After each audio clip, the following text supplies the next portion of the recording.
However, in July of last year, in July of 2016, there was an act of Congress that was passed, and that has in many ways superseded the FDA regulations. So I changed the title just to give this a broader perspective. And I am going to be discussing the Act of Congress, the law that was passed in July of 2016.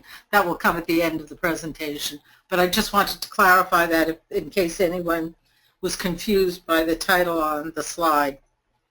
All right, so today's discussion is about mandatory GMO labeling and its implementation.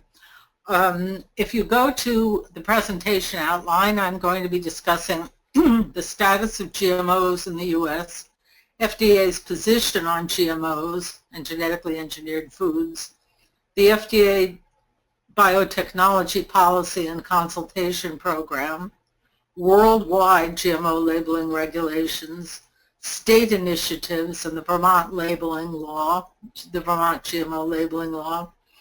And I'm going to also discuss two very important bills, H.R. 1599, which was the original proposed bill to override state labeling laws, and last but not least, the July 2016 compromise GMO labeling bill, which is the law that I was referring to at the beginning and is now in effect. I always like to start with references. If you go to the next slide, you'll see a list of useful references that I think you will find helpful.